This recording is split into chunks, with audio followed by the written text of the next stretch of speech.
Entonces, explíqueme una cosa porque yo hasta ahora me entero que existe una fundación que se llama Fundación Mini Oink.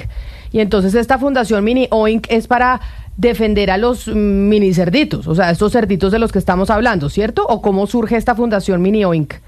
Bueno, básicamente nosotros surgimos de la necesidad de educar, ¿cierto? Y contrarrestar un poco el falso mercadeo del que ustedes ya incluso han podido ver que venía sucediendo en redes sociales.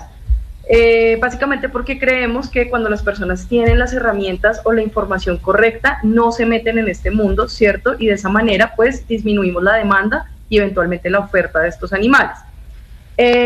Surgimos porque sobre el 2017-2018 empezaron a existir los primeros casos de abandono en la calle, sí, en Colombia, ¿no? Porque esto es una problemática que ya ha afectado a países como Estados Unidos. En Puerto Rico hay más de 3.000 cerdos ferales caminando por toda la isla, como ven ustedes, perros y gatos, ¿cierto? Fauna callejera. Y nosotros sabíamos que estamos a puertas de este problema, entonces surgimos como una alternativa inicialmente de educación y actualmente nos encargamos del rescate, rehabilitación y entrega en adopción de los animales que son abandonados, porque la tasa de abandono en esta especie es bastante alta, yo diría que muy superior a la de perros y gatos, precisamente por esas falsas expectativas con las que los comercializan y que terminan siendo abandonados. Porque estos animales sí son domésticos o no son domésticos. Yo me imagino que la gente los abandona porque les parecen muy bonitos y muy tiernitos a la hora de verlos en las redes sociales, pero ya cuando uno tiene un cerdito de estos en su casa, pues la cosa puede ser distinta. Y yo no sé cómo sea el comportamiento o si de verdad estos son animales domésticos que uno puede entrenar para que salgan a hacer pipí y popó fuera de la casa y no dentro de la casa de uno. Listo. Digamos que hablando desde el punto de vista de la domesticación, sí, son animales que han pasado por un proceso de domesticación porque es el mismo cerdo, es la misma especie, es el Susescropa domesticus que lleva más de 10.000 años de domesticación.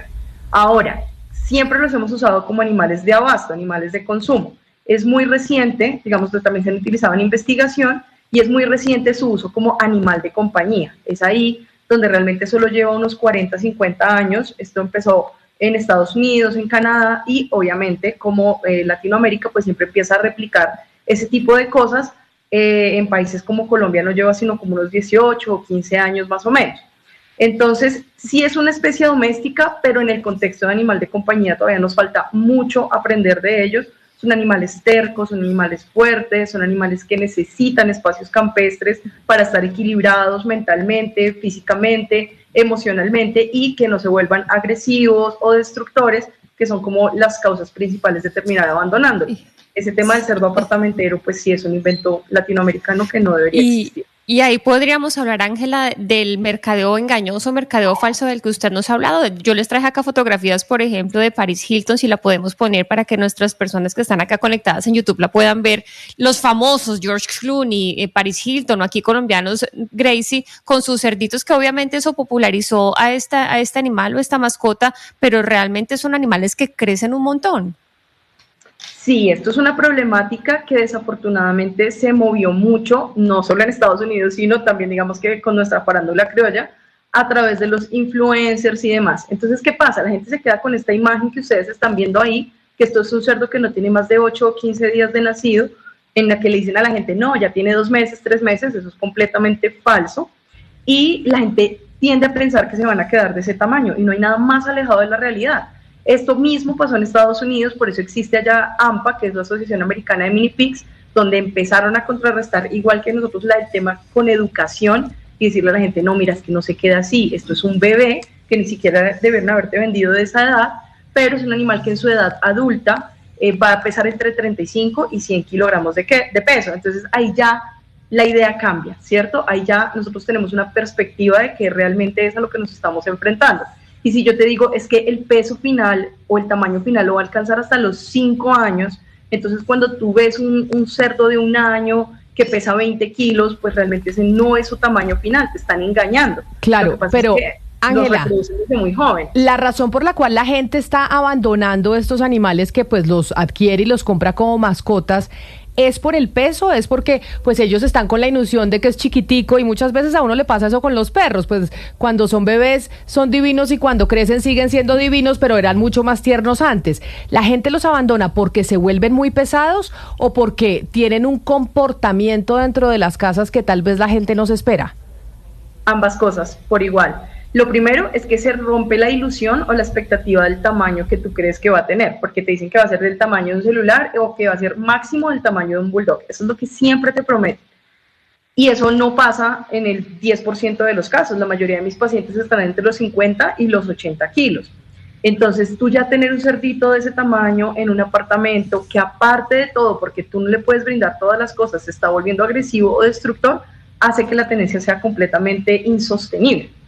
Entonces, por ejemplo, ahí están viendo una imagen de uno de los que tenemos nosotros acá en la casa, en la guardería. Cuando sus animales viven en espacios campestres, son animales mucho más equilibrados y su tamaño no importa. Pero cuando tú vives en un apartaestudio y tienes un cerdo que te puede atacar, y teniendo en cuenta cosas anatómicas como que los colmillos de los machos crecen toda la vida y que hay que estarlos cortando porque pueden lastimarte, pueden cortarte. Tengo acá, por ejemplo, colmillos de algunos pacientes míos.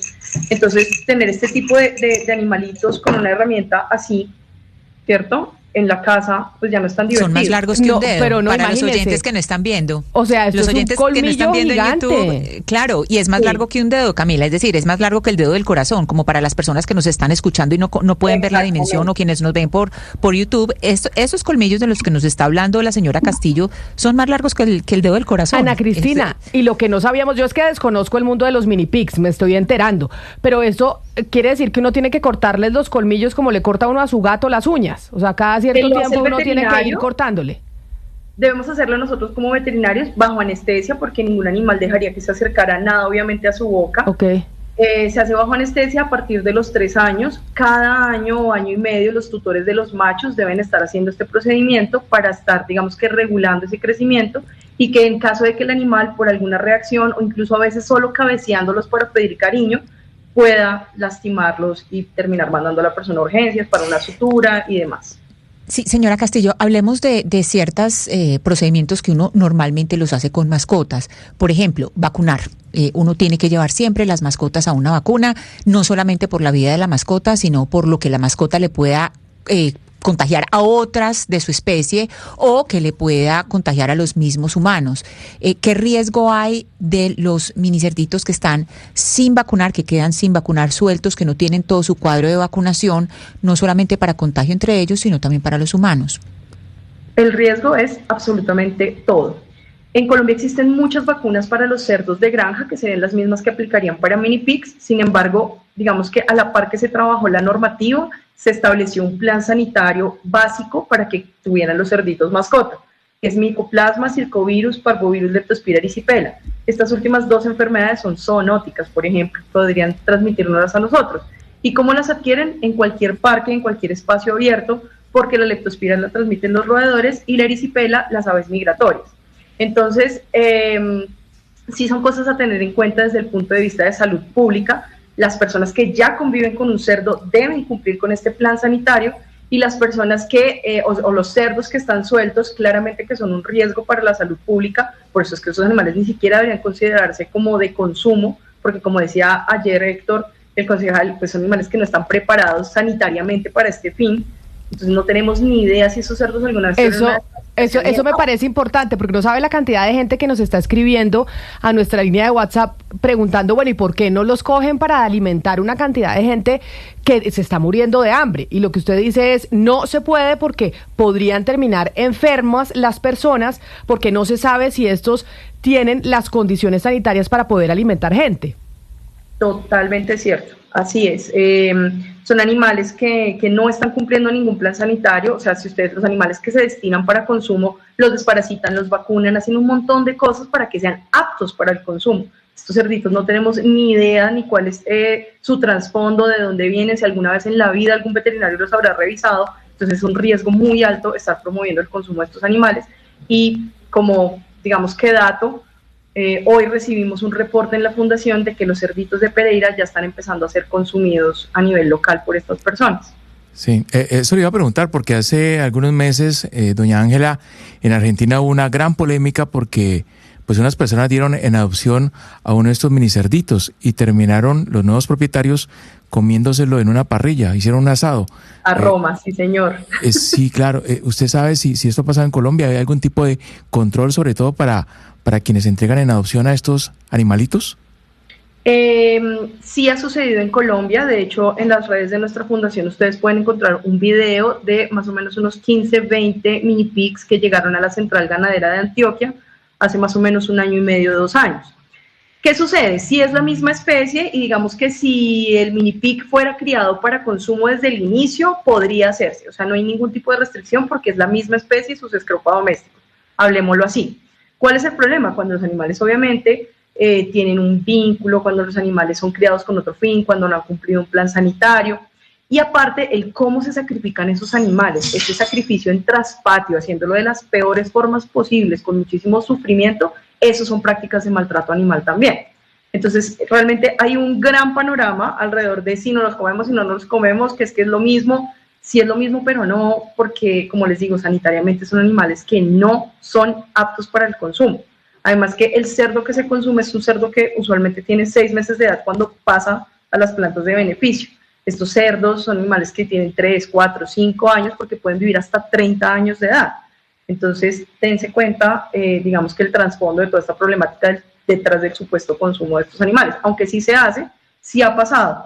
¿Cómo controlamos nosotros como fundación? Realmente nosotros hacemos seguimiento de todos los animales que entregamos y ese es uno de los procesos más difíciles, encontrar y digamos que una persona que comprenda que esto no es un animal de consumo y que acepte que nosotros hagamos un seguimiento, una veeduría de la tenencia de ese animal de por vida. Pero entonces, Ángela Castillo, presidenta de la Fundación Minioinc, agradeciéndole su tiempo, la solución a esto es que la gente no tenga más mini cerditos como mascotas. O sea, ¿esa es la solución? ¿O cuál es la solución a esta problemática que estamos viendo, que nos decía el concejal de Pereira, que ya se están viendo los cerditos en la calle y podemos terminar teniendo ya no solo perros y gatos por las calles abandonadas, sino también estos mini cerditos? ¿Cuál es la solución? Que la gente sepa exactamente a qué se está comprometiendo cuando adquiere un animal de estos, o que no tengan mini cerditos de mascotas. Creo que nuevamente la respuesta es muy, digamos que va muy hacia los dos lados, muy orientada hacia las dos cosas que tú estás mencionando. Lo primero es que nosotros no podemos erradicar completamente la tenencia porque hay personas que se identifican con animales diferentes a perros y gatos y eso está desde la Constitución, que tú eres libre para elegirlo, siempre y cuando obviamente tú no estés generando otro problema. Hace muchos años teníamos el problema de la cría, comercialización y todas esas mentiras que estaban pasando. ¿Qué pasó con la normativa del ICA? El ICA no sacó la normativa para permitir la comercialización, eso ya existía. Lo que hizo fue empezar a regular, ¿cierto?, esa comercialización de alguna manera y eso sirvió para acabar los criaderos grandes porque es una normativa tan dura que realmente es muy difícil de cumplir. ¿Qué pasa? Ahora hay un pocotón de personas particulares haciendo la cría y la comercialización, igual con mentiras, a bajos precios y demás, que es un poco lo que comentaba Héctor, ¿cierto? Que lo hizo más asequible a personas que realmente no están preparadas. ¿Cuánto cuesta un animalito de estos? Dime. ¿Cuánto cuesta un animalito de estos? ¿O en cuánto lo venden en promedio? Inicialmente los vendían en 1 millón, 3 millones de pesos. Actualmente tú puedes conseguir un cerdo en 50,000 pesos y personalmente yo no pagaría nada. O sea, son animales que tú puedes adoptar con nosotros. Entonces, pues comercialmente, primero es quitarle ese valor, ¿cierto? Y lo segundo es educar. Que la persona que se meta en esto primero tenga el espacio, el tiempo, el conocimiento que el animal va a crecer y cómo es el comportamiento.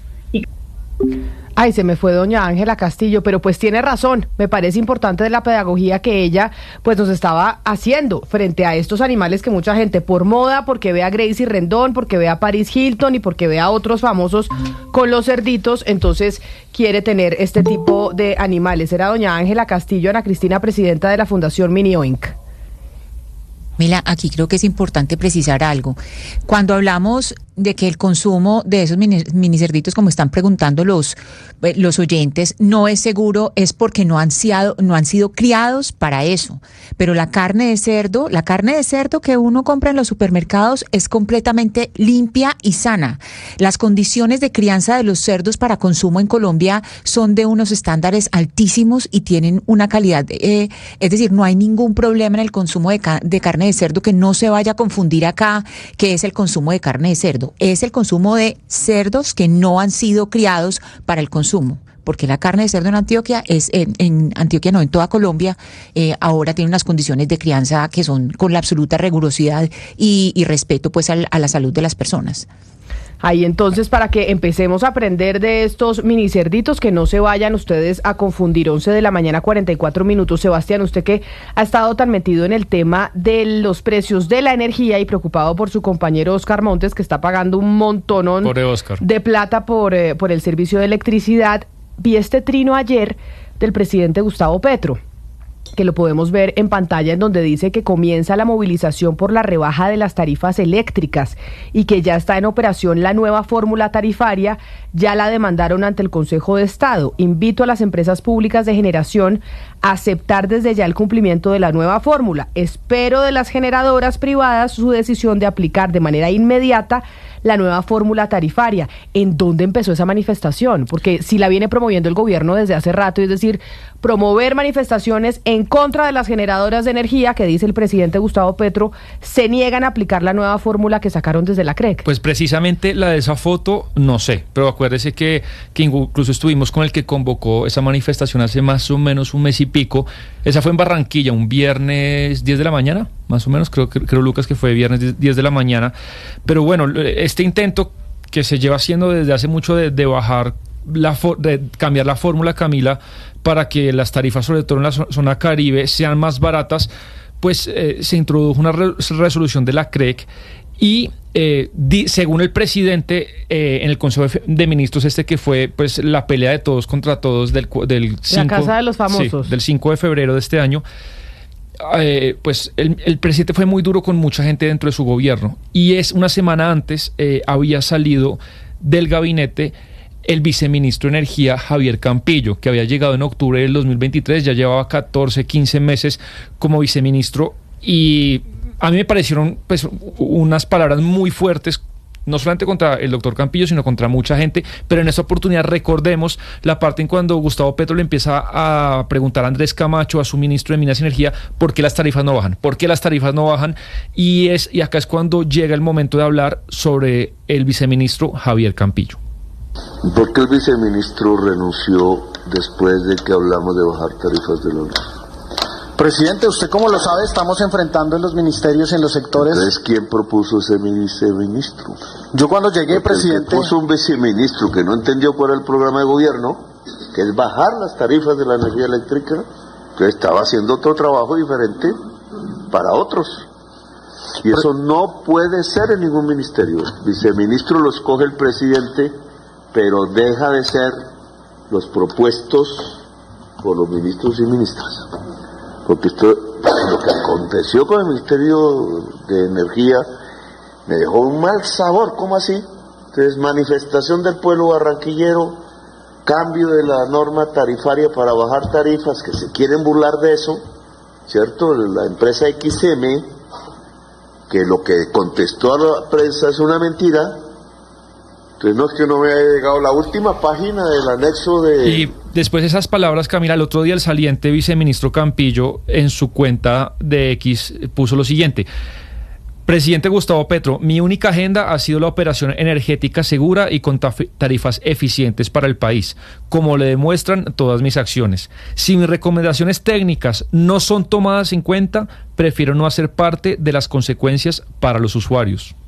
Y precisamente sobre la pregunta que hacía el presidente Gustavo Petro en ese Consejo de Ministros, muy molesto en esa charla con su ministro de Minas y Energía, es que quiero preguntarle al ex viceministro de Energía, Javier Campillo, a quien se refería el ministro, ¿cómo llega a esa cartera, señor Campillo? Ex viceministro, mil gracias por aceptar esta invitación aquí a los micrófonos de Blue Radio. Bienvenido.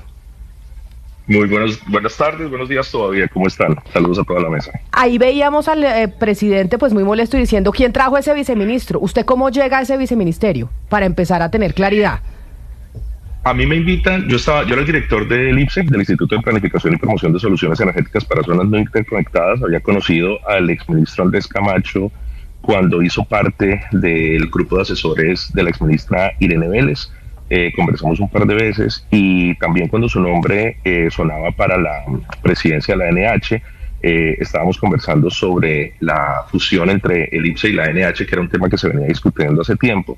Entonces, pues ya habíamos interactuado en un par de ocasiones, y cuando llega la cartera al par de semanas, me pide que lo acompañe al ministerio. En ese momento, pues vale la pena recordar que el país estaba comenzando el Niño 2023-2024, y él estaba configurando pues un equipo técnico que lo apoyara en la cartera para la operación del Sistema Energético Nacional. Es decir, a usted lo nombra el exministro Andrés Camacho, y como vemos en ese Consejo de Ministros, el presidente está muy bravo porque dijo este viceministro no entendió cuál era la agenda de este gobierno. ¿Qué es lo que usted cree que piensa el presidente que usted no entendió? ¿Qué es lo que le molesta al presidente de lo que usted hizo en el viceministerio, que pues lo manifestó de manera pública en ese Consejo de Ministros? Sí, lo entiendo, y como le contesté, pues me dio mucha tristeza que pensara eso, sobre todo porque en varias ocasiones estuvimos reunidos precisamente hablando del Plan Nacional de Desarrollo, y pues yo levanté muchas alertas frente a la velocidad a la que estábamos adoptando la transición energética, que necesitábamos acelerar muchos factores habilitantes para acelerar la entrada en operación de más generación en el país, que es lo que realmente permite una reducción sostenida de tarifas. Es decir, en la medida en la que no tengamos suficiente capacidad de generación en el país, no vamos a tener capacidad excedentaria para poder bajar los precios. Y esos son, digamos, conceptos básicos de economía, en donde cuando tú tienes un excedente de producto, pues el producto tiende a bajar. Cuando tienes una estrechez entre la oferta y la demanda, pues los precios tienden a subir. Así que me sorprendió un poco los pronunciamientos que hizo al respecto, porque discutimos varias veces precisamente el Plan Nacional de Desarrollo y el plan de gobierno. Doctor Campillo, me gustaría que si nos puede profundizar más las razones de su salida, que usted renuncia precisamente una semana antes del Consejo de Ministros, y usted en el trino al otro día, pues dice que si sus recomendaciones no van a ser tenidas en cuenta, usted prefiere irse. Me gustaría que nos diga a qué recomendaciones se refiere usted, y si eso no se sentía oído dentro de la cartera. Pues tuve la responsabilidad en el 2024 de operar en Niño, y eso pues al equipo que conformé en el ministerio nos dio unas fuertes capacidades de conocimiento del sistema. Logramos operar el país sin ninguna interrupción, es decir, tuvimos 24/7 suministro de energía, inclusive cuando tuvimos la interrupción de la regasificadora de Cartagena, de SPEC, pudimos garantizar suministro de energía y gas, incluso con el 40% del suministro de gas por fuera por mantenimiento. Entonces, eso pues me permite hablar con cierta claridad sobre el comportamiento del mercado y lo que debemos hacer para garantizar reducción de tarifas. Lo veníamos hablando desde hace mucho tiempo, la importancia y la necesidad de hacer una modernización en la bolsa de energía, pero que la solución no era estrangular la bolsa de energía limitando el precio de escasez, y sobre todo que el precio de escasez propuesto fue un techo muy bajo. El análisis técnico nos daba que el precio debería estar alrededor de un poco por encima de los 500 pesos, y la propuesta fue alrededor de los 370 pesos. Eso genera un techo muy bajo que dispara condiciones de escasez con mucha mayor frecuencia, nos genera impactos en el mercado de gas, y eventualmente lo que nos va a generar es un impacto de mayor precio, porque vamos a tener que despachar mayor cantidad de energía vía restricciones a mayor precio. Entonces, señor Campillo, pero ese análisis lo hicimos. Dime. Pero entonces explíquenos de forma clara, porque nosotros aquí ni somos ingenieros, y este tema de los petroleros y de los energéticos, eso es como ciencia nuclear. Entonces, usted dice, yo no estuve de acuerdo con la fórmula, y esa fórmula es la que el presidente Gustavo Petro insiste. Acabamos de leer un trino que puso ayer con el tema de las manifestaciones para que la gente pues presione a las generadoras energéticas para que adopten esa fórmula. La discusión, o digamos las diferencias que tuvo usted con el mandatario, es por cuenta de la fórmula, porque a usted técnicamente, en su conocimiento, le parece que eso va a ser mucho más perjudicial energéticamente para el país que adoptar la anterior. Sí, bueno, primero me gustaría hacer la aclaración que no es realmente la fórmula, es un componente. Es decir, lo que se está hablando aquí de poner un techo de escasez más bajo es uno de los elementos que entraría a hacer una intervención en la forma en la que se vende o se configura la tarifa que va a salir a la venta en la bolsa de energía.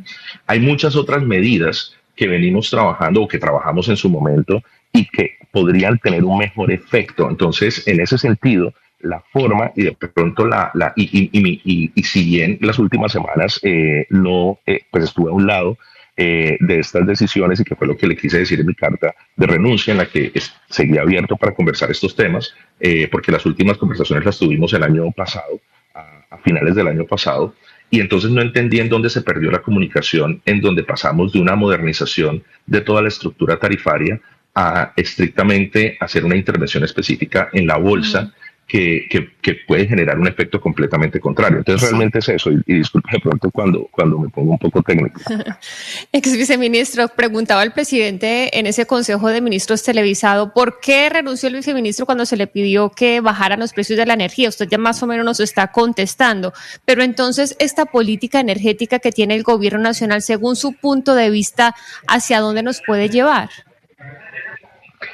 Pues en la medida en la que tú, yo lo explico de esta forma, tú estrangulas el despacho de energía desde ambas puntas, o sea, si tú estás poniendo un techo de bolsa muy bajo y además limitas el volumen de energía que se puede transar en la bolsa, dependes exclusivamente de los contratos de energía que hoy por hoy no son suficientes para cubrir toda la demanda. Entonces, si generas esa estrechez en el mercado desde o sea, tienes un volumen inferior en contratos y tienes una bolsa estrangulada, vas a tener un déficit de energía que tienes que salir a despachar vía restricciones y otros mecanismos de despacho que se despachan por encima del precio de bolsa. Entonces, la configuración de toda esta combinación lo que genera es un efecto de mayor precio o mayor costo para los usuarios, porque las restricciones se transfieren directamente a la tarifa. Entonces, esas eran de las discusiones que hacíamos y por qué la importancia de establecer un precio máximo en bolsa que fuese un precio justo, es decir, cuando si tú lo elevas demasiado, y reconozco que hoy el precio de escasez está por encima de lo que podría ser una tarifa justa, pero si lo bajas demasiado, estrangulas el mercado y generas escasez, y lo que generas es un efecto que va a subir mayor el precio. Ex viceministro, le quiero hablar de otro de los grandes desafíos que atraviesa el sector. No sé si usted pudo oír esta mañana en Blue Radio a Diego Guevara, al ministro de Hacienda, pero si no le cuento rápidamente, él dio la noticia que se van a congelar más gastos del Estado, supongo que por el tema fiscal, y pues usted sabe bien que uno de los grandes gastos que se han pisado en los últimos casi 2 años es el tema de los subsidios a los estratos 1, 2 y 3 para las comercializadoras de gas y energía, y pues la deuda acumulada es muy grande y usted sabe bien que hay una tensión entre el ministerio y las comercializadoras. Usted que ya está un poco afuera, si nos puede contar si ese tema le preocupa, es decir, si esto se sigue pisando, ¿en qué escenario estamos? ¿Estamos cerca del precipicio? ¿Le preocupa ese tema si esto sigue así, esta política que ha hecho el Ministerio de Minas? Sí, claro, porque pues el sistema está configurado de esa manera y si bien los subsidios podemos revisar la forma en la que los subsidios se distribuyen y buscar otros mecanismos, como por ejemplo establecer unos techos por consumo de energía, como se hace en algunos países, o en donde los que más consumen pagan más que los que menos consumen, eliminar los estratos y hablar de un costo por volumen de demanda de energía. Eso podría ayudar muchísimo al sistema, pero todavía no estamos allá, es decir, hoy todavía dependemos de los subsidios, por lo que el no pago de subsidios sí ponen aprietos al sistema, sobre todo para las pequeñas comercializadoras. En Colombia hemos tenido un mercado en el que cada vez han entrado más comercializadoras generando competencia y la mayor competencia siempre va a beneficiar al usuario final. Entonces, en la medida en la que reducimos los volúmenes de subsidios, únicamente las grandes empresas que tienen capacidad financiera para soportar y mantener su flujo de caja y poder esperar a que lleguen estos pagos, son los que se mantienen. Entonces, al final de cuentas, vamos a castigar a las pequeñas comercializadoras que nos pueden generar un mercado más competitivo en la comercialización. Pero ¿cuántos meses por eso yo hablo más, siempre del efecto contrario? ¿Cuántos meses más puede esperar el país o el sistema para que no haya grandes apagones? ¿Cuánto aguanta? Sí, ¿Cuánto aguanta el sistema de Colombia? Sí. Pues el sistema es más un tema financiero y depende de la capacidad de endeudamiento que tienen las grandes empresas. O sea, en estos momentos estamos más dependiendo de la estructura financiera que de la capacidad técnica. En el peor escenario, lo que puede llegar a suceder es que si una empresa comercializadora se queda sin flujo de caja y no paga a las empresas generadoras, y pensemos por ejemplo en las plantas térmicas, cuando comiencen los meses de abril y mayo, que son los meses en los que bajan las lluvias, y se queden sin recursos para comprar combustible, para comprar carbón, para comprar gas natural, para comprar incluso combustibles líquidos, y las generadoras se pueden declarar con incapacidad de generar energía. En ese momento podríamos tener desabastecimiento. Entonces realmente en estos momentos es un riesgo financiero que afectaría a toda la cadena. Señor Campillo, ya sabiendo que usted no está en el viceministerio, que el presidente pues habló muy mal de usted ahí en ese Consejo de Ministros, y queríamos saber, bueno, ¿quién era ese viceministro que molestó tanto al presidente y que dijo que ahora en adelante él tenía que nombrar todos los ministros y que le tenían que decir quiénes eran los que llegaban a esos cargos? Ahora, ¿usted qué está haciendo? Porque pues yo no me imagino una terminada de contrato así con presidente tan furioso a bordo, me parece difícil para cualquier persona. No, mira, yo llegué aquí como, y yo veo esto como el servicio público al país, y estoy muy contento de los aportes que pude realizar durante estos más de 2 años, pero regreso a trabajar en lo que he venido trabajando los últimos 20 años, que es en tecnologías sostenibles, y continuar trabajando en la descarbonización, pero ya desde el sector privado. Pues Javier Campillo, ex viceministro de Energía, mil gracias por haber aceptado esta entrevista con nosotros. No habíamos hablado con usted, no sabíamos de a quién se refería el presidente en ese Consejo de Ministros, y pues me place mucho poder haber conocido su versión. Mil gracias por haber estado aquí en los micrófonos de Blue Radio. Muchísimas gracias por la invitación. Muchísimas gracias y feliz tarde. Feliz tarde. Bueno, muy amable el doctor Campillo. Camila, es la primera vez que habla en medios, él no había hablado al respecto, y este ha sido un viceministerio, digamos, muy problemático y con muchos traspiés para el gobierno. Acuérdese, arrancó ahí Belitza Ruiz, que se agarra con Irene Vélez, sale Belitza Ruiz, Cristian Díaz también se agarra con Irene Vélez, y después llega el doctor Campillo, Javier Campillo, que también sale, creo yo, de mala manera. De mala manera, sí. De muy mala manera. Sí, mire lo que dijo el presidente en el Consejo de Ministros. La gente no lo sabe, él es el que termina siendo el documento más serio que tiene este gobierno sobre transición energética. Digamos que yo creo que es su mayor aporte, y él se encargó de eso. Y el documento que hoy existe lo abanderó él. Pues de lo que yo escuché, a mí me pareció un tipo muy serio, sí. Pero bueno, el presidente se molestó porque no estuvo de acuerdo con una de sus propuestas y le dijo técnicamente, pues esto no puede ser, pero el presidente insiste. Y muy feo me pareció la parte cuando el presidente dice, sabrá Dios para quién estará trabajando, para quién trabaja. Bueno. Sí, pues muy fea esa salida. Nos vamos con las noticias del mediodía para actualizarnos de lo que pasa en Colombia y en el mundo. Escanea este código y suscríbete a nuestro canal de YouTube, @Blue Radio Co. Y disfruta y participa de la programación de Blue Radio. Blue Radio, le ponemos cara a la radio. Blue Radio, la alternativa. 1 millón. 1 millón. 1 millón de noticias, sueños, emociones. 1 millón de seguidores. 1 millón de seguidores. 1 millón. Decirlo suena fácil. Lograrlo es de trabajo. Mucho trabajo. Ya somos más de 1 millón de suscriptores en nuestro canal de YouTube. Y sumando, 1.010.000. Sumando, 1.020.000. Y sumando. Las noticias del mediodía en Mañanas Blue. Al mediodía, como siempre, nos conectamos con los periodistas del servicio informativo de Blue Radio para que usted sepa las noticias que acontecen hasta ahora en Colombia y el mundo. Y en nuestro país, 6 militares resultaron heridos en medio de 2 ataques, al parecer del ELN, en el municipio de Convención, en norte de Santander. En uno de los atentados usaron un dron con explosivos. Felipe García. Hola, buenas tardes. Pues al menos 6 soldados resultaron heridos en medio de 2 ataques terroristas en Convención, norte de Santander. Uno de estos ataques ocurrió en el batallón terrestre número 47, ubicado a pocos kilómetros del casco urbano de este municipio en norte de Santander. Allí un soldado resultó herido por el ataque de un francotirador en medio de un hostigamiento. El ataque inició, según se pudo conocer, a las 8:50 de la mañana aproximadamente, y de acuerdo con lo establecido, tras el disparo del francotirador, inició un violento hostigamiento que duró aproximadamente 1 hora. El soldado herido, por fortuna, recibió el impacto en el brazo, por lo que sus heridas no fueron de gravedad, y a esta hora está siendo atendido en un centro asistencial. Se presume que este ataque es obra del ELN, grupo armado ilegal que delinque en esta zona del país. De otro lado, el ejército también confirmó que 5 soldados resultaron heridos tras un violento ataque también con dron cargado de explosivos en otro sector de este mismo municipio. Luego de estos ataques se conoció un video que muestra a varios niños en una escuela rural boca abajo tratando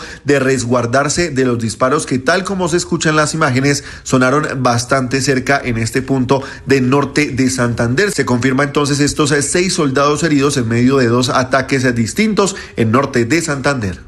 12 del día, 3 minutos. Gracias, Felipe. Entre tanto, la declaración de renta de Cielo Rusinque, actual superintendente de Industria y Comercio, fue publicada ya en la página de Función Pública para el ingreso al cargo como ministra encargada de Comercio ante la salida de Luis Carlos Reyes, a quien, recordemos, le aceptó el presidente de la República su renuncia en las últimas horas. Caterina Ávila. La actual superintendente de Industria y Comercio, Cielo Rusinque, asumirá como ministra de Comercio encargada, mientras el presidente Gustavo Petro define quién asumirá el cargo en propiedad, especialmente mientras se resuelven los compromisos políticos con un grupo de congresistas del Partido Liberal. Lo que se sabe es que esta cartera será asumida por una mujer porque se debe cumplir una cuota de género en el gabinete, porque con los recientes movimientos del presidente Gustavo Petro se ha cambiado en ministerios como Trabajo e Igualdad a ministras por ministros.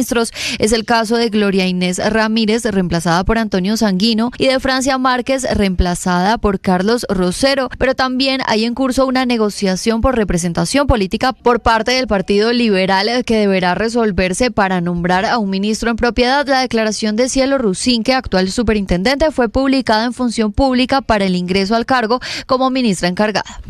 Gracias, Catherine. Pero tengo una duda sobre el caso del Cielo Rusinque, ahora como ministra encargada, que yo no sé si alguno de ustedes me pueda responder. En estos momentos, en la Superintendencia de Industria y Comercio, hay una cantidad de procesos importantísimos. Entre esos, por ejemplo, los de las telecomunicaciones, o por ejemplo, el de las redes para pasarnos plata de forma más fácil en los bancos. ¿Qué va a pasar? Cielo Rusinque va a ser ministra encargada de Comercio y superintendente al tiempo, o sea, ya va a tener los dos cargos. ¿Eso se puede o eso no se puede? Pues Camila, todo se conoce porque ayer se publicó la hoja de vida y la hoja de conflicto de interés justamente para este cargo. Ajá. Lo que nos contaba Catherine es que va a estar como ministra encargada mientras se decide políticamente quién llega a esa cartera.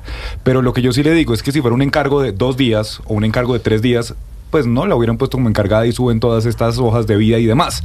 Así que lo que yo creería es que asume como ministra, pero no debería poder seguir al frente de la SIC. Es que eso es lo que digo, porque no es un tema menor. La SIC tiene muchas decisiones empresariales importantes para el país y para los colombianos por tomar. Entonces, ella se va de encargada del Ministerio de Comercio y queda vacante la SIC, y entonces ¿vamos a nombrar un nuevo superintendente o qué va a pasar? Tendría que no firmar nada entonces como superintendenta. Sí, a mí Camila, me confirmaron que la bancada del Partido Liberal en la Cámara está convencida que es la cartera de Industria y Comercio es para ellos. Convencidos. O sea, ayer en la noche están convencidos. Hay una pelea con eso, Sebastián. Sí. ¿Por qué nombran a Cielo Rusinque de encargo? Porque no han podido concretar el nombre. Sobre todo, ¿por qué? Porque hay una pelea entre senadores y representantes, porque solamente les parece muy poquito, un ministerio para senadores y representantes. Exacto. A los liberales. Y además hay entidades adscritas al Ministerio de Comercio, Industria y Turismo que tienen mucho interés. Fontur, Procolombia, Impulsa, esas son entidades que también ellos estaban pidiendo, y ahí está la división. Claro. Que el gobierno les dijo, les damos todo a las dos bancadas. Y ellos dijeron, no, una cosa para los representantes y otra para nosotros. Senadores. O todo nada para los senadores o todo nada para los representantes. Qué rapiña tan brava la del Estado. Y agréguele una cosa, Camila, que es muy importante. El 2 de abril entran en vigor los aranceles que anunció Donald Trump para productos agrícolas. En este momento es clave lo que se pueda estar adelantando en Estados Unidos, buscando que el impacto sea el menor. Y nosotros, bueno, ya tenemos ministra encargada, pero debería haber alguien en propiedad que de verdad sepa, porque Camila, donde entren los aranceles del 25% al aguacate, al café, a los bananos, pues usted se imagina. Yo ahí lo que pasa, yo entiendo, sé que hay que hacer un trabajo importante, y en eso debe estar la Embajada de Colombia en Washington, pero lo que pasa es que no sabemos si esos aranceles vayan a entrar. Eso dice Trump, bueno, pero Trump ha reculado en varias decisiones de los aranceles. Súmele algo más que tiene que tener esta pelea, esta arista. Tienen que nombrar ministra de Comercio mujer, sí o sí, por ley de cuotas, por la cuota de género que debe cumplir el gobierno nacional. Pero entonces, y porque varios ministros que han ido saliendo, se ha hecho el enroque de una mujer a un hombre. Trabajo Gloria Inés Ramírez, entra Antonio Sanguino. Igualdad se va a Francia Márquez y entra Carlos Roseros. Averigüemos qué va a pasar con la SIC. Es que ese no es un tema menor. Tiene la capacidad Cielo Rusinque y puede jurídicamente estar en el Ministerio de Comercio y estar en la Superintendencia de Industria y Comercio. ¿Eso se puede o no se puede? ¿Y lo va a hacer o no lo va a hacer? Ahí queda el debate. ¿Y quién van a nombrar en la SIC entonces? Porque yo no sé si Cielo Rusinque se va a ir de encargada y va a dejar la SIC, y qué tal que después le nombren a una liberal ahí y quede ella viendo un chispero.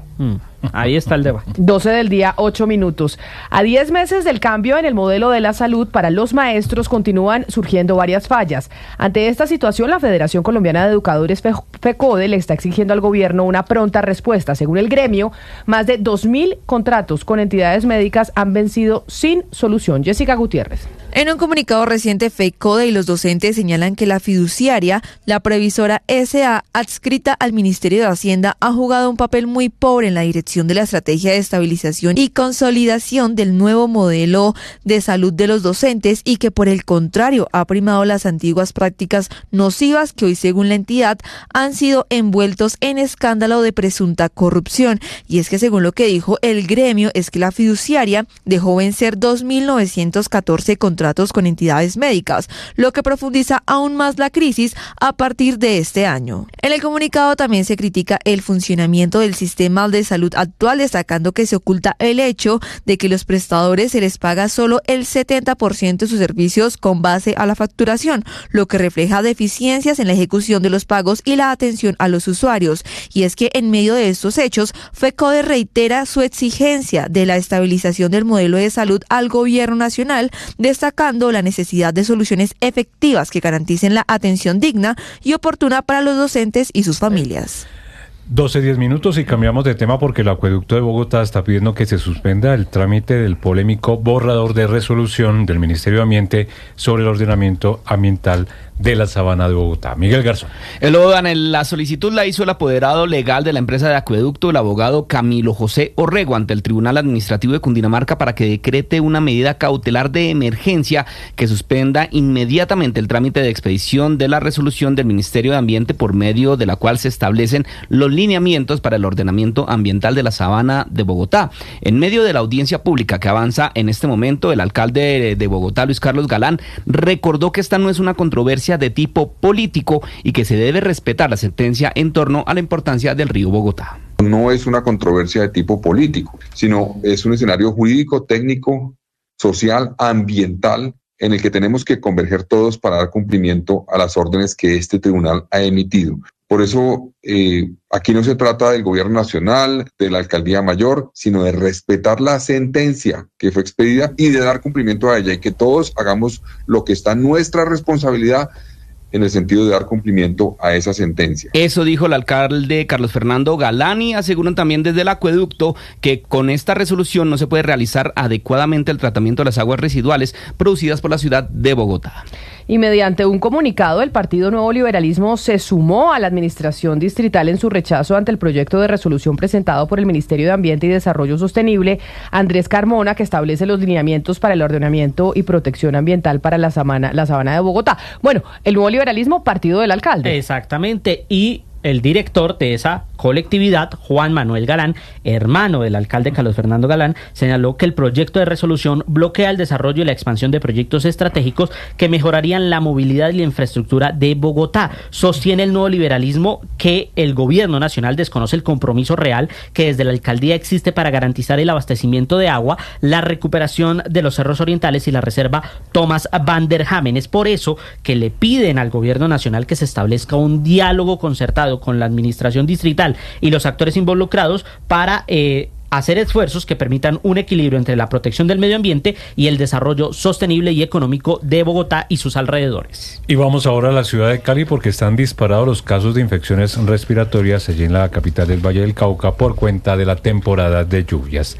Estefanía Toledo. Con el inicio de la temporada de lluvias en la región, las autoridades de salud de Cali advierten que se van a incrementar los casos de infecciones respiratorias agudas. Si bien el pico de estos contagios estaba en descenso, el cambio de clima ha encendido nuevamente las alarmas. Carlos Pinzón es el subsecretario de Salud de Cali. Se espera un aumento en el número de casos de infecciones respiratorias agudas. Asimismo, debo mencionar que el grupo etario más afectado son niños entre 0 y 4 años y adultos mayores que están por encima de los 60 años hasta los 85 años. En lo corrido del 2025 se han atendido más de 43.000 casos de enfermedades respiratorias. Las autoridades recomiendan acudir a urgencias solo si después de 3 días no se presenta alguna mejoría. Esto teniendo en cuenta que actualmente estos servicios están colapsados por los diferentes cierres en clínicas privadas de la región. Si la gripa se está apoderando de todos, no solo allá en Cali, aquí en Bogotá también hay mucha gente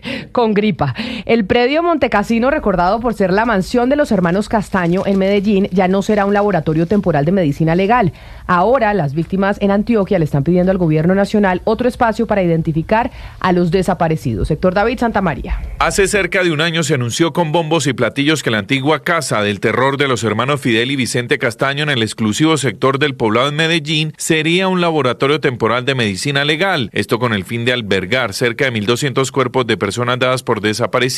Sin embargo, hubo un reversazo. Mary Velázquez, integrante de la Mesa de Víctimas de Desaparición Forzada en Antioquia. Montecasino no ha salido la extinción de dominio. Entonces necesitamos un predio, estamos hablando con la SAE, con la doctora Lilia Solano del Fondo de Reparación, teniendo el predio y ya con el presupuesto que nos designó la gobernación de 1.000 millones para los equipos, necesitamos resolver. Blue Radio consultó a la Unidad para las Víctimas y esta confirmó que el problema está en que el predio principal registra daños estructurales, por lo cual se adelantan estudios y que solo pudieron ser arrendados locales alrededor. La noticia internacional. Son 11 las personas detenidas en una operación conjunta entre las policías de España y de Italia, que ha logrado desarticular una organización terrorista y que estaría participando en delitos de enaltecimiento, apología, financiación y adoctrinamiento del terrorismo. Además, ese grupo de detenidos habría realizado acciones previas orientadas a la selección de posibles objetivos. La investigación ha permitido detectar la presencia aquí en España, pero también en Italia, de un grupo perfectamente jerarquizado y estructurado que impartía a través de canales cifrados consignas que fomentaban el asesinato y decapitación de personas. Además, en esas mismas publicaciones enaltecían a terroristas que habían cometido atentados contra personas por supuesta blasfemia en el continente europeo, pero también en Pakistán. Durante la investigación se ha detectado la existencia de grupos de mensajería instantánea donde se expandía la doctrina de esta organización. Uno de ellos estaba organizado por una de las detenidas y compuesto en su totalidad por mujeres. Allí no solo se promovía el adoctrinamiento, sino que perseguía también la identificación de posibles objetivos para futuras acciones, tales como ataques con arma blanca o decapitaciones. La noticia deportiva. La noticia deportiva llega desde Rusia porque John Córdoba marcó gol en el triunfo de su equipo de Krasnodar 3-0 como visitante ante el Pari. Córdoba anotó el último tanto cuando transcurría el minuto 75 de compromiso. El colombiano fue titular, disputó los 90 minutos y tuvo una calificación de 7.3. Así las cosas, el delantero completó su 9º gol en liga y estará a la expectativa la semana entrante de la convocatoria de la Selección Colombia para enfrentar a Brasil y a Paraguay en la doble fecha de eliminatoria. Las principales tendencias en redes sociales. Daniel Muñoz es el nombre que es tendencia a esta hora del día después de que ganara hoy viernes el premio al mejor jugador del mes en el Crystal Palace, el cual es elegido por los mismos hinchas del club inglés. Además, este no fue el único reconocimiento que recibió el lateral de 28 años, porque también recibió el galardón al mejor gol del mes en las Águilas, anotación que marcó el pasado 22 de febrero en la victoria 0-2 sobre el Fulham. Su equipo disputó 5 partidos durante el mes de febrero en el que consiguieron 4 triunfos de la mano del carrilero paisa, que anotó 2 goles ante Doncaster y Fulham y puso 2 asistencias más contra el Manchester United y el Aston Villa.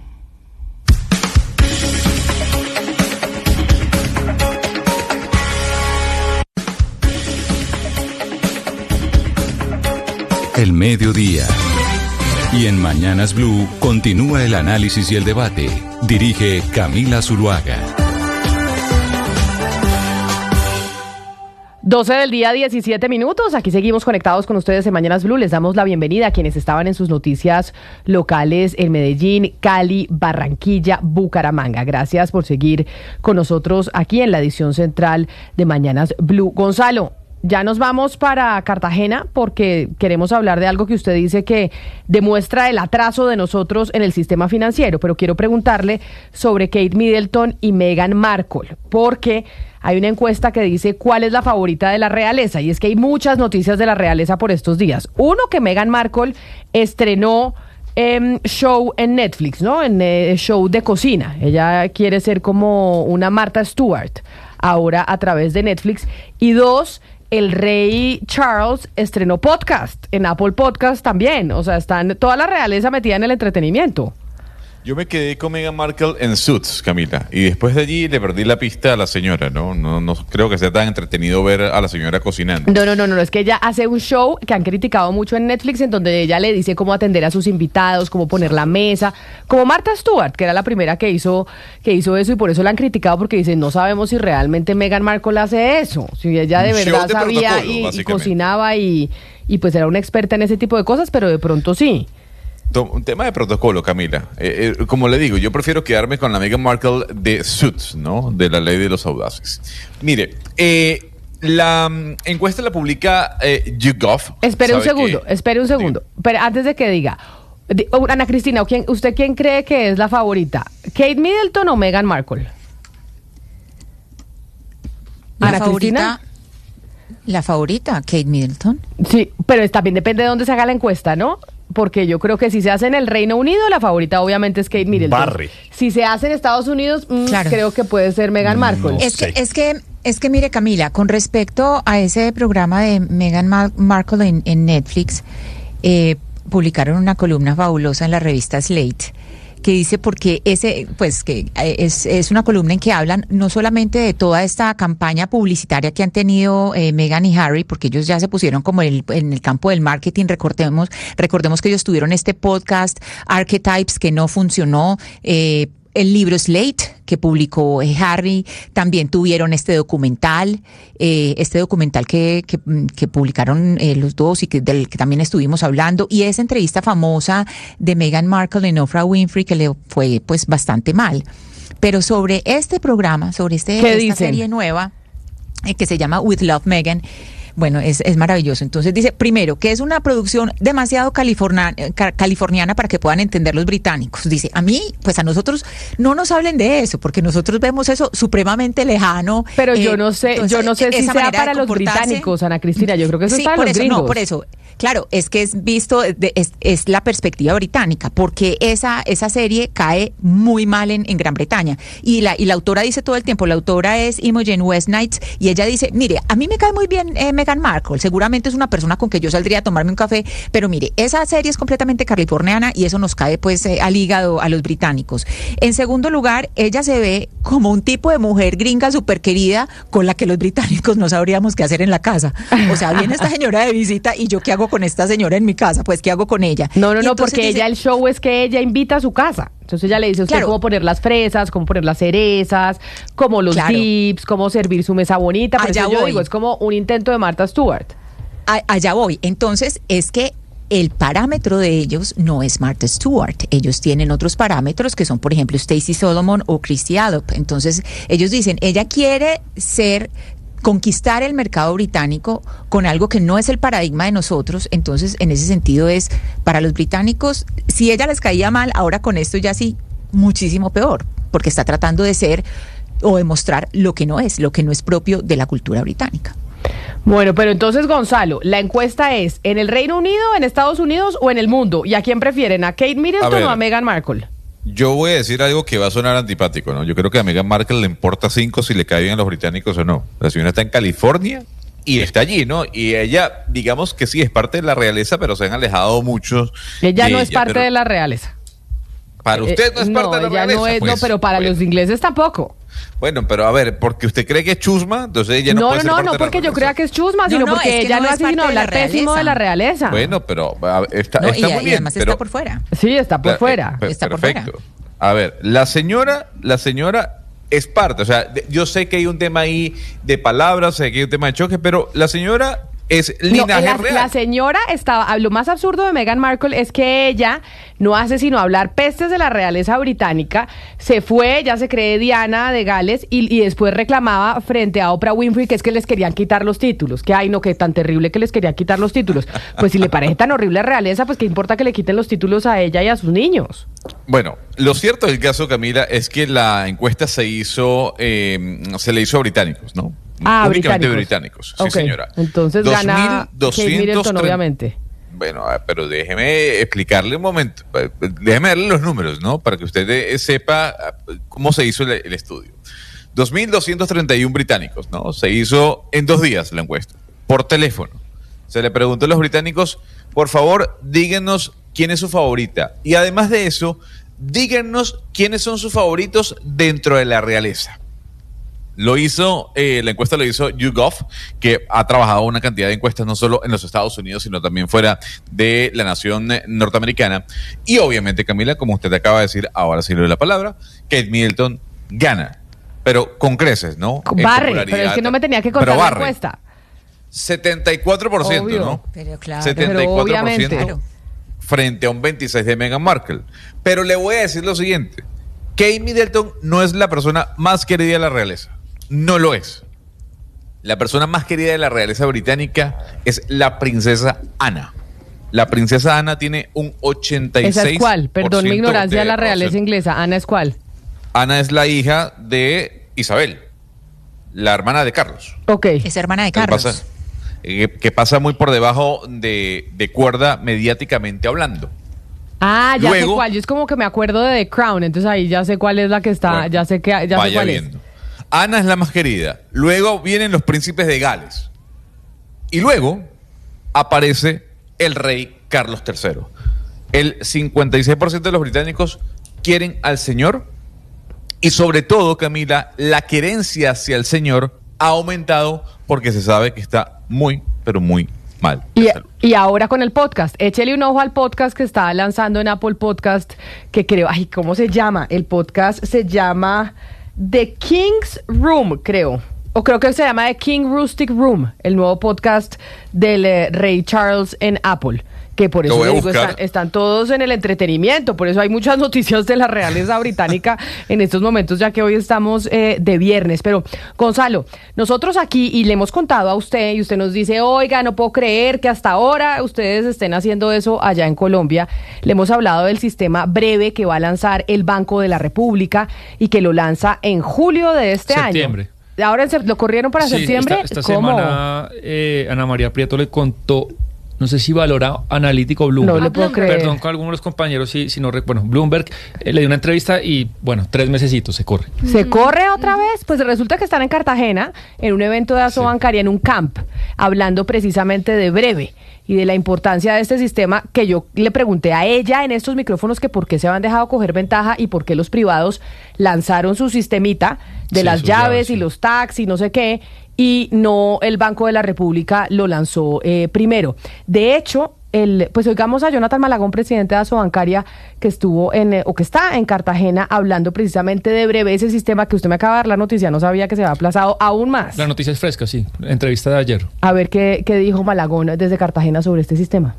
Claro que puede hacer las cosas en corto periodo de tiempo. El uso del efectivo en Colombia sigue siendo el 79. Hablar que llegue al 55 parece inverosímil, pero no va a ser inverosímil. ¿Por qué? Porque en términos de pagos inmediatos hemos visto 2 cosas maravillosas. Primero, iniciativas privadas y segundo, el desarrollo de breve. Hablando de las iniciativas privadas, ustedes saben que ya tenemos 10 millones de adultos que se dan de alta en las llaves y tenemos generadas 19 millones de llaves privadas. ¡19 millones de llaves!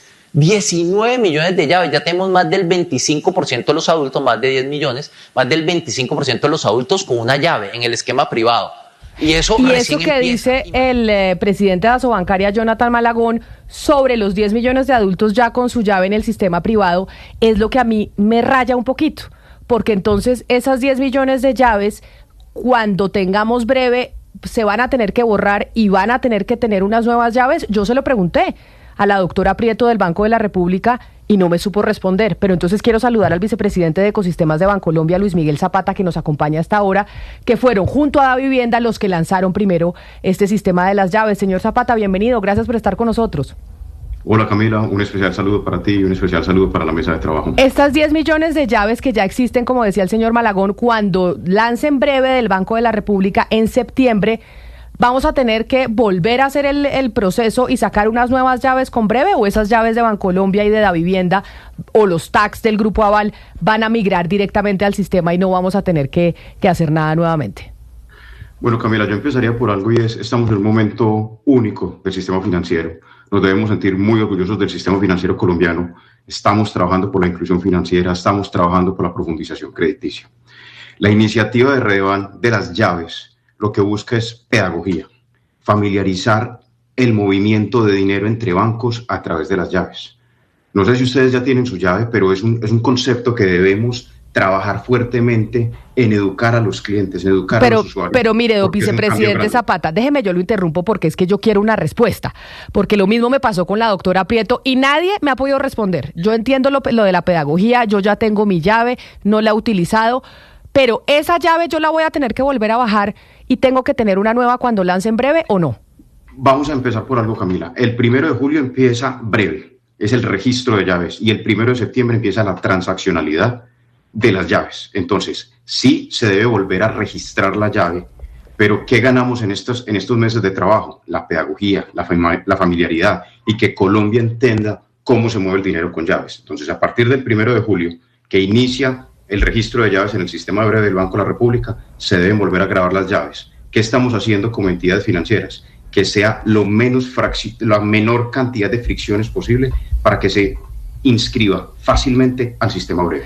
¿Qué garantías dan ustedes desde Bancolombia y desde Davivienda, señor Zapata, de que no van a hacer uso de un mecanismo de excepción que quedó precisamente cuando se estaba creando todo este sistema de solicitarle al Banco de la República de que ya no van a tener 10 millones de llaves, probablemente para julio, para septiembre van a tener 20 millones de llaves, que ustedes no van a hacer utilización de ese mecanismo de excepción para decirle al banco que les deje hacer la migración directa y que la gente, esas 20 millones de personas, no tengan que volver a sacar una llave?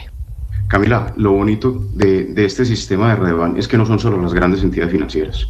Aquí también se están uniendo las fintechs, los incumbentes, los pequeños, los medianos. Todo el sistema financiero, pequeño, mediano y grande, se está uniendo a esta iniciativa para generar pedagogía.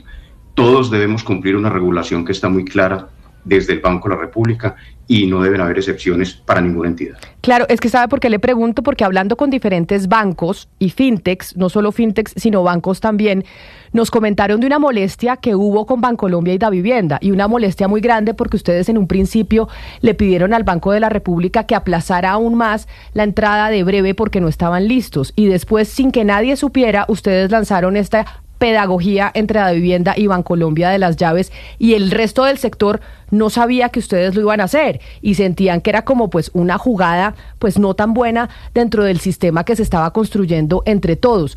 ¿Por qué ustedes lanzaron esto sin avisarle a los otros? Que según lo que nos han comentado fuera de micrófonos, hay una molestia enorme en el sector porque Davivienda y Bancolombia lanzaron esto y ustedes habían pedido el aplazamiento. Y porque el calendario, como lo hemos dicho, de inscripción de llaves precisamente era el 1 de julio. Entonces, como no estaba la prohibición, pues básicamente se adelantaron porque nadie lo prohibía, pero todos los jugadores estaban esperándose a esa fecha. Claro, entonces como que se sintió dentro del sector que fue una mala jugada, además porque ustedes habían solicitado que se aplazara la entrada en vigencia. ¿Por qué se hizo eso desde Bancolombia y Davivienda, vicepresidente? Camila, una transformación tan grande para el sistema financiero y para los usuarios tiene mucha información, muchos puntos de vista y muchas opiniones. Nosotros nos unimos a la iniciativa de Redeban para garantizar, para buscar la pedagogía de nuestros clientes. No solo es Bancolombia, es Bancolombia, Davivienda, Nequi, el Grupo Aval, múltiples fintechs que vienen en el camino, y ese es el propósito, generar familiaridad en el uso de las llaves en Colombia. Claro, pero ¿por qué se adelantaron? ¿Por qué se adelantaron? Sí, y sin decirle, porque usted me imagino, vicepresidente, y no debe ser un secreto para usted ni nada novedoso lo que yo le estoy diciendo, que hay molestia en el sector por haberse adelantado. Y por haberse adelantado y que ese adelantamiento podría llegar a generar menos competencia, que es lo que al final se busca con todo el proyecto, que haya más competencia en el sector financiero que nos favorece, ¿a quiénes? A nosotros, los usuarios. No a los bancos ni a las fintech, a nosotros. Camila, más allá de adelantarse, es el 1 de julio, en las mismas reglas para todo el sistema financiero, se iniciará el registro de llaves de todos los clientes de las fintechs y de los bancos. Las iniciativas previo a el 1 de julio buscan la interoperabilidad. El fondo primario de esto es la interoperabilidad de flujos, generar inclusión financiera, y aquí están invitados todos, como fuimos nosotros invitados de parte de Redeban. Entonces, antes debemos verlos como una oportunidad para que Colombia siga evolucionando en el sistema financiero.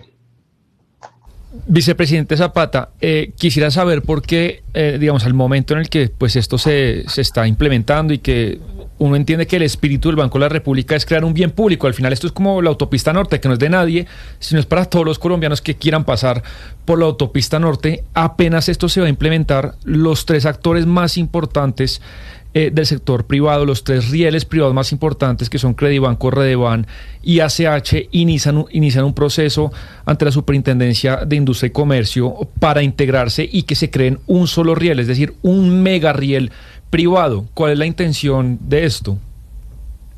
Sería yo imprudente e impreciso responderte esa pregunta al no estar al frente de esos temas que me comentas. Dime, no lo oí, qué pena. ¿Qué me dijo el vicepresidente? Sería yo imprudente e impreciso si te doy detalles del tema del cual no estoy liderando, no hago parte. Claro, pero entonces, digamos, lo que va a ocurrir es que va a haber un gran riel privado si la SIC acepta esa integración y un gran riel público. Así quedaría. Como te digo, sería yo imprudente e impreciso a darte detalles en ese elemento porque no estamos al frente pues, de esa iniciativa. Lo que nosotros vemos es que Credibanco ha hecho grandes esfuerzos por el desarrollo del país. Redeban, ustedes saben que el QR interoperable de este país ya hace más de 25 millones de transacciones al mes y fue liderado por Redeban. Que ACH, por ejemplo, tiene Transfilla. Tiene más de 26 millones de transacciones mensuales y tú puedes pasar el dinero gratis, sin costo, en no, tiempo claro, real. Yo no estoy criticando a estas empresas, doctor vicepresidente Zapata. Mi pregunta es, y creo que es muy legítima, es ¿por qué deciden integrarse apenas breve entra al juego como un bien público? Pues es lo Como te digo, sería impreciso e imprudente yo darte detalles de un tema que no estoy siendo parte de. Antes de su pregunta, Lina, un comentario, porque de eso que usted acaba de decir, Sebastián, de esa solicitud de Redeban, Credibanco y ACH ante la Superfinanciera de poderte fusionar para quedar como una sola. No, a la financiera. Lo que pasa es que le piden un concepto a la Superintendencia de Industria y Comercio. Todos los trámites del sector financiero se hacen ante la Superfinanciera.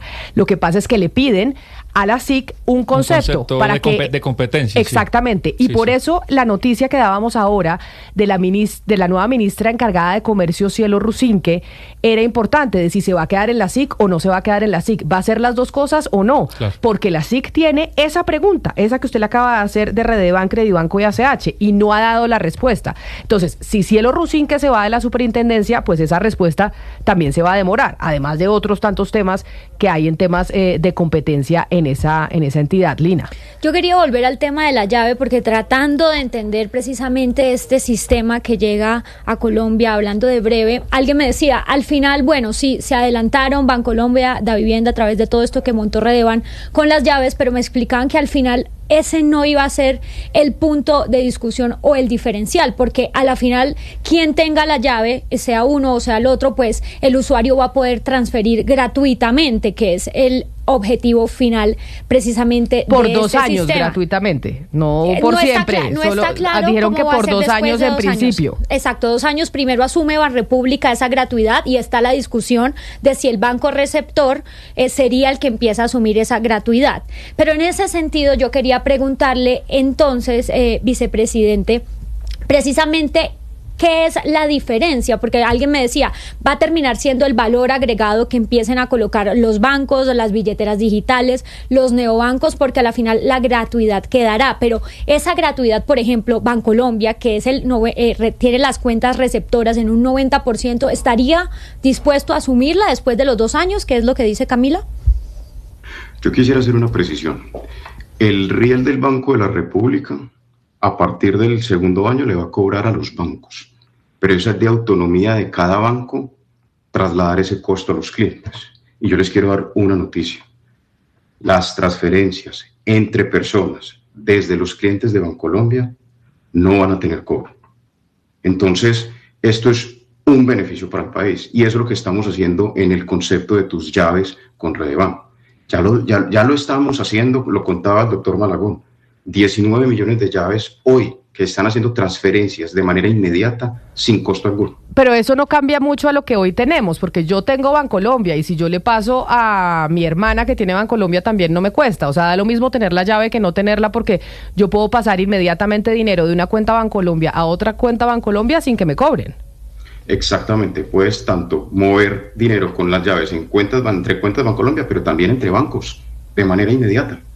Claro, pero o sea, quiere decir, Bancolombia no le va a cobrar a sus usuarios usar las llaves para pasar plata a otros bancos, no solo a Bancolombia, sino de Bancolombia al resto de bancos. Entre personas. Entre personas, claro. Entre personas, así es. Esa es Esa es la buena noticia que nosotros estamos generando.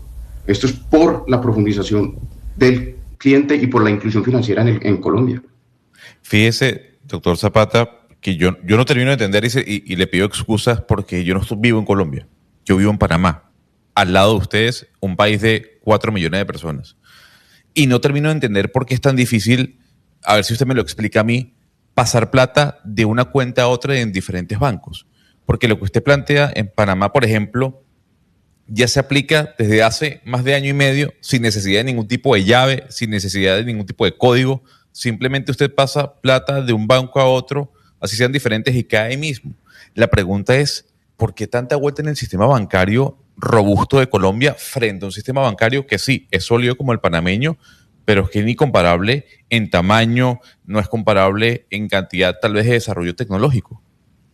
Precisamente, mira lo que acabas de decir, y ese es el trabajo que estamos haciendo como sistema financiero, familiarizando el modelo de llaves para que las personas puedan pasar sin costo y en tiempo real dinero de un banco a otro.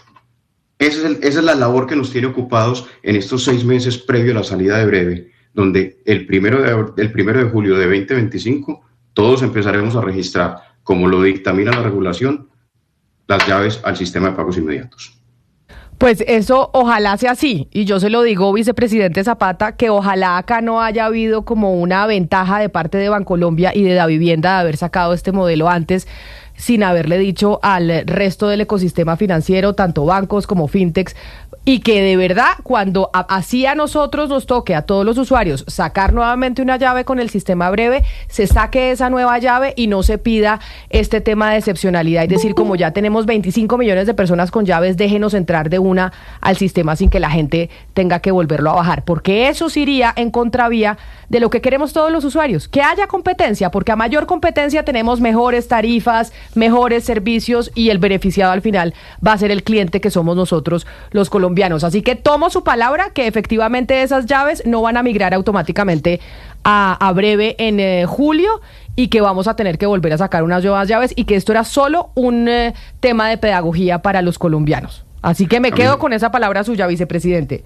Camila, estábamos aquí en Cartagena precisamente con el equipo del Banco de la República y hablábamos de la competencia, hablábamos del libre mercado, de lo que genera, y es bienestar al usuario, y nos encanta la competencia porque el más beneficiado es el usuario y todos nos ponemos a tono a mejorar nuestras propuestas de valor. Entonces, cuenten con que todo lo que estamos haciendo es de acuerdo con la regulación del sistema de pagos inmediatos del Banco de la República. Es el vicepresidente de Ecosistemas de Bancolombia, que muy amablemente nos atiende desde Cartagena, en donde están en este camp, hablando de breve, de esto que nos va a ayudar a todos los colombianos a estar más integrados al sistema financiero. Doctor Luis Miguel Zapata, mil gracias y feliz almuerzo. Una feliz tarde para todos, cuídense. Pues Camila, es que ojalá la gratuidad sí termine llegando, porque si tenemos transferencias interoperables gratuitas desde todos los lados, ahí sí se va a equilibrar la cancha, porque cuando ya la competencia no es desde dónde puedo transferir de manera gratuita a todos, pues ahí se van a tener que poner las pilas los diferentes actores del sistema a ver qué más ofrecen, a ver cuál es ese valor agregado. Pues, y yo entiendo la posición de él, que es Camila, un tono corporativo. No, pues ni más faltaba ese y está muy bien, pero, y está bien que él muy querido nos respondió. Sí, claro. Y él habla de competencia, pero bueno, y no digo que no sea porque Bancolombia ha hecho muchas cosas bien respecto a sus competidores, pero cada día tiene más pedazo de la tajada. Ahorita Colombia, Camila, salieron las ganancias de Bancolombia del año 2024, fueron 6.3 billones. Ya Bancolombia, las ganancias de Bancolombia son más grandes que las del resto de los 20 bancos seguidos. Bancolombia ya es un monstruo. Entonces, él nos dice, bueno, que haya competencia, pero si la SIC y la Superfinanciera termina aceptando que los 3 rieles privados se unan en uno solo con los 3 bancos grandes, pues ¿de qué competencia estamos hablando? Además, la diferencia que, por ejemplo, el sistema de pagos interoperables en Brasil trajo fue que redujo la concentración de los activos financieros allá al 50%. Hoy en Colombia la concentración de activos financieros de Bancolombia, Davivienda y Grupo Aval suman el 85%. Si no se logra crear esa diferencia con este sistema de pagos interoperables, pues básicamente no se hizo nada.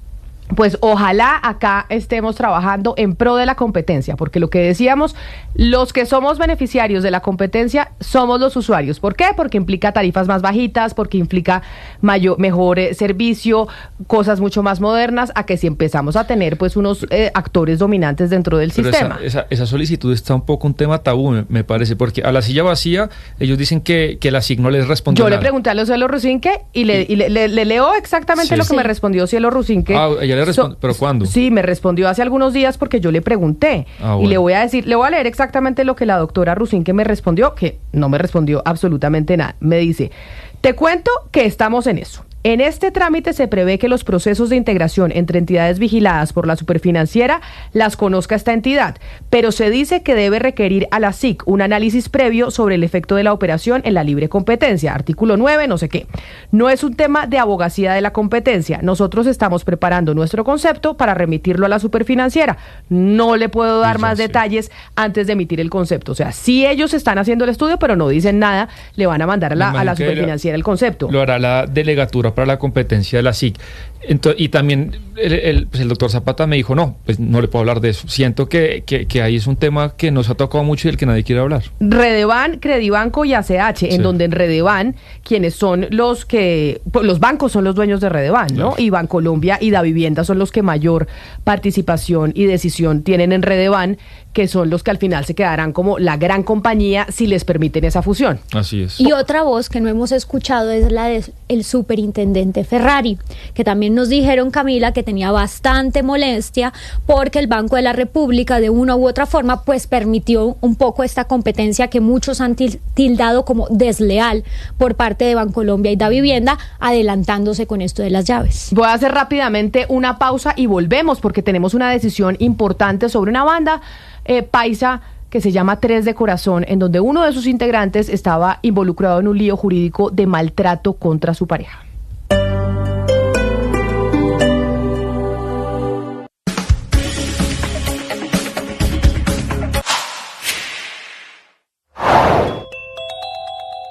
Pesimismo de Wall Street sobre Colombia y perspectiva negativa para el país por parte de Fitch Ratings, una de las calificadoras más importantes de todo el mundo, cuyas evaluaciones sobre riesgo soberano, situación financiera de un país, suelen anticipar lo que se viene por delante e iluminan el camino a seguir para los grandes capitales, inversionistas y prestamistas de los gobiernos alrededor del planeta. Fitch Ratings, que le habla al oído a Wall Street y que en las últimas horas lanzó un campanazo de alerta sobre Colombia, cambiando su perspectiva a negativo y abriendo la puerta para una reducción en la calificación soberana del país, que por ahora se mantiene en W+, pero que está bajo fuego y a punto de ser degradada por la cada vez más deteriorada situación de las finanzas públicas del país. Producto, según Fitch Ratings, de la caída en los ingresos, la perspectiva incierta de medidas correctivas, la ausencia de un plan serio de austeridad y de una regla fiscal que de regla parece tener únicamente el nombre, pues todo indica que el gobierno Petro habría incumplido dicha ley de la República, la 1473 de 2011, y se habría volado el límite por 21 billones de pesos durante el año pasado.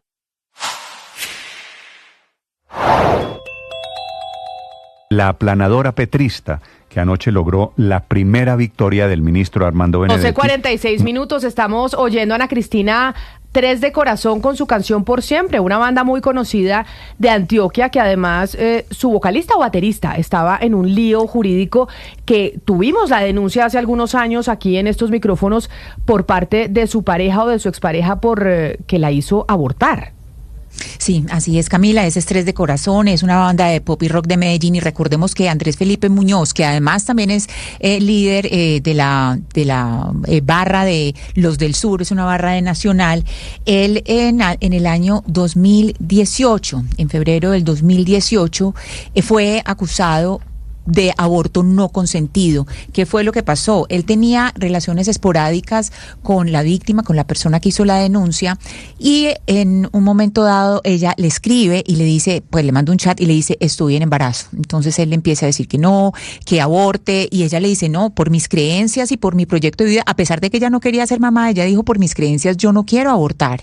Resulta que eso fue el 2 de febrero del año 18, Camila, y al día siguiente, el 3 de enero, fueron a la clínica Las Vegas, donde ella se practicó pues otra prueba de embarazo, le hicieron unos exámenes y a la salida él le dio una bebida tropical de esos juguitos dulces. Y ella se empezó a sentir mal, después sintió cólicos, ella guardó la cajita pues del jugo o la botella del jugo, después le hicieron análisis en medicina legal y resulta que tenía misoprostol. A ese jugo le habían echado misoprostol y eso la hizo abortar, ella perdió el bebé. Y ahí es donde empieza el caso que hoy llega a su cierre con la Corte Suprema de Justicia, que declara que Andrés Felipe Muñoz es culpable de aborto no consentido. Y entonces él, que dio declaraciones en su momento a los medios de comunicación, lo que significa esta condena, Ana Cristina, es que, pues, ¿qué va a pasar? ¿Cómo es la sentencia o cómo paga? Sí, Camila, yo le invito a que para que recordemos bien el caso, pues primero escuchemos las declaraciones que dio en nuestros micrófonos, porque nosotros presentamos el caso cuando negó todos los cargos, cuando negó toda la historia Andrés Felipe Muñoz. Escuchemos. Cuando le preguntaban al baterista de Tres de Corazón sobre esa acusación, pues respondía que no. Es que la interpretación que nosotros damos a lo que dice el juez es que hay un suministro. A nosotros no nos queda claro que el suministro haya sido de parte mía, repito, no solamente porque es que eso no ocurrió en la vida real, entonces no tiene cómo probarse que no sucedió, sino porque además estamos a la expectativa de que se pueda indicar en el fallo oficial cuándo, cómo, a qué horas y dónde se dio ese supuesto suministro. Hay que recordar que en una primera instancia se había dicho que no era culpable. Después el Tribunal Superior de Medellín dijo que revocaba esa decisión y que sí era culpable. Pero entonces ahora la abogada de la víctima, que es la doctora Paola Andrea Duque, ella nos explica cuál es la decisión que tomó hoy la Corte Suprema de Justicia, que lo que hace pues es ratificar lo que había dicho ya antes el Tribunal Superior de Medellín. Escuchemos a la abogada Duque. El caso lo tiene la Corte Suprema de Justicia en virtud del recurso de alzada que interpuso el defensor de Andrés Felipe Muñoz, luego de que el Tribunal Superior de Medellín lo condenara a 85 meses de prisión por el delito de aborto no consentido, aborto sin consentimiento. Recordemos que en primera instancia el juzgado noveno había absuelto a Andrés Felipe, la Fiscalía y la Representación de Víctimas interpusimos apelación frente a esta decisión.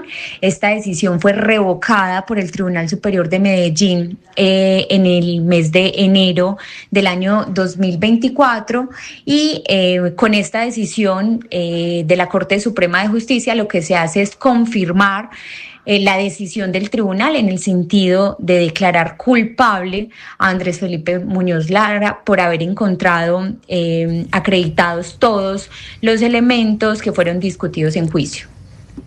Sí, entonces aquí, Camila y oyentes, lo que vemos es el caso de pues un aborto no consentido, que lo habíamos tratado acá. Yo sé que la respuesta de muchos oyentes, porque ya lo hemos tenido antes, es que si nosotros hemos hablado a favor o hemos estado haciendo pedagogía sobre la interrupción voluntaria del embarazo, ¿por qué aquí estamos criticando o estamos sacando como un delito, presentando como una condena de un delito por aborto no consentido? Y es porque precisamente la interrupción voluntaria del embarazo es voluntad de la mujer, el derecho de la mujer a decidir sobre su propio cuerpo. Y la víctima, en este caso, la víctima había dicho claramente, le había dicho al señor Andrés Felipe Muñoz que ella no quería abortar, que a pesar de que no quería ser mamá, pues sus creencias religiosas le impedían abortar y que ella no quería hacerlo. Entonces ahí hubo una obligación de hacer algo sobre su cuerpo que ella no quería, ella no sabía que estaba tomando ese líquido y por el sabor raro fue por lo que ella conservó el empaque del líquido y lo que vemos es un delito que es obligar a alguien a abortar, a una mujer. Pero además una historia que fue nefasta, Ana Cristina, porque es como obligarla a abortar sin que ella sepa, o sea, como literalmente pues, claro, matar el bebé metiéndole el misoprostol en el jugo, o sea, que una cosa de no creer. Sí, Camila, además hay algo y es que, por ejemplo, la víctima ya se había hecho ecografías donde se veía el saquito, pues ella tenía ya, digamos, ese embarazo en su cabeza y en su cuerpo y ella lo quería sacar adelante. Es decir, para ella fue muy agresivo en el sentido que él le dijo, no, yo la apoyo porque él se iba a casar. La cosa es que ella no era su novia, su pareja permanente, y este señor Muñoz se iba a casar. Entonces él quería que no hubiera ese bebé, pero ella sí lo quería tener. Entonces ahí fue donde van a la clínica Las Vegas, que está aquí en Medellín. Después de ir a la clínica, de que ella se practica esa segunda prueba de embarazo y se hace pues como el chequeo, él le da este juguito azucarado y se lo da con misoprostol y por supuesto ella empezó a sentir los cólicos horribles y ahí fue cuando fue el aborto, que ella no quería abortar, no era su voluntad, y por eso hablamos de interrupción voluntaria del embarazo, porque es la voluntad de la mujer y ella no quería abortar. Bueno, pues ahí está, después de ¿qué? 2 años, Ana Cristina, 3 años que duró este proceso, ¿o hace cuánto fue esa entrevista que nosotros tuvimos? Sí, el caso, Camila, viene desde el año 2018, son 7 años, pero en realidad el caso empieza a moverse en el año 2022. Yo creo que lo tuvimos en el año 2022. Fue en el 2022 que lo tuvimos. 2022, 12 del día, 54 minutos. Antes de irnos a almorzar, Sebastián, los conservadores nos mandan mensaje. ¿Qué dicen los conservadores con comunicado de prensa nuevo sobre si van a apoyar la reforma a la salud o no en el Senado? Sí, no sé si de pronto oyeron parte del informe que hicimos acá, o también varias de las críticas que ciudadanos y diferentes personas de la política les ha hecho Camila en los últimos días por la distancia sideral, diría yo, que hay entre las palabras y las acciones. Sale de su cuenta de X, a leer sobre todo el post, porque lo que hay es, digamos, un párrafo largo, lo tenemos en pantalla, dice: el Partido Conservador mantendrá su decisión de no, y no lo ponen muy grande en mayúscula. En mayúscula, que es como decirles no, sí, no vamos a apoyar la reforma a la salud. A la reforma a la salud del gobierno en el Senado, y ponen ahí varios hashtags de no a la reforma a la salud y tal. Y bueno, pues obviamente la presión y todos los ojos van a estar en la Comisión Séptima. Si ese grupo de los 8 que le dijo no a la reforma hace año y piquito lo hará. Del Partido Conservador hay 2, Camila, en esa comisión, que uno entendería que votarían no si uno seguía por lo que dice el comunicado. Son Nadia Blel, que es la presidenta del partido, y el otro es José Alfredo Marín. Que ya no está. De Esperanza Andrade lo reemplazó. Él renunció, pero por ambos temas de salud votaron la ponencia de archivo, Camila, que hundió finalmente la reforma el año pasado.